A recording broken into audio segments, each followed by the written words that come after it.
আসসালামু আলাইকুম বন্ধুরা, কেমন আছো? আশা করি সবাই ভালো আছো, কিন্তু আমি ভালো নেই। দেখো, আমি কবুতর রান্না করেছি একদিন, আরেকদিন রান্না করেছি ইলিশ মাছ। এগুলা রান্নার কারণ হয়েছে আমার শরীরটা অনেক বেশি খারাপ। শুধু রান্নাটাই কোনো রকম করি, সংসারে আর কোনো কাজ একদমই করতে পারতেছি না। প্রচুর পরিমাণ অসুস্থ, মাথা ব্যথা, ঘাড় ব্যথা, একদম মাথা খাড়া করতে পারি না। তো তারপরও কোনো রকম দিনটা কাটতেছে। তো এই তোমাদের ভাইয়া গেছিলো আবার বাইরে, তো রসমালাই নিয়ে আসছে, এখন বাচ্চাদেরকে খেতে দিলাম। তারপরের দিন আবার দেখো জাম্বুরা নিয়ে আসছে, আমি অসুস্থ দেখা, তো আমি আগে জাম্বুরাটার ভর্তা করে খেয়ে নিয়েছি।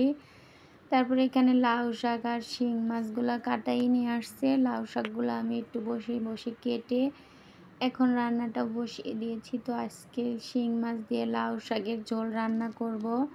তো দেখো, বড় কড়াইটাই নিয়ে নিয়েছি, কারণ ছোট কড়াইতে লাউ শাক রান্না করতে গেলে দেখা যায় শাকগুলো লাল হয়ে যায়।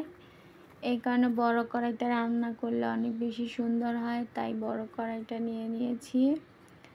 তো মাছগুলো কিন্তু পেঁপে পাতা দিয়ে সুন্দর মতো পরিষ্কার করে নিয়েছি। আর লাউ শাকগুলো একদমই কচি, মাশাআল্লাহ অনেক সুন্দর শাকগুলো।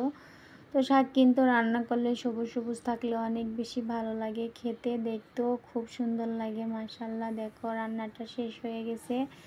এখন খাওয়া দাওয়াটা করে নিব দুপুরবেলা। তারপরে কতগুলা থালা বাসন হয়েছে, জগ বোতল, এগুলা ফাঁকা হয়ে গেছে। এগুলা কয়েকদিন হইলো ধুইতে পারি না, তো আজকে ধুয়ে একটু পানি বুড়ায় নিলাম, তারপরে গোসল করতে চলে যাব। সবাই ভালো থাকবেন, আল্লাহ হাফেজ।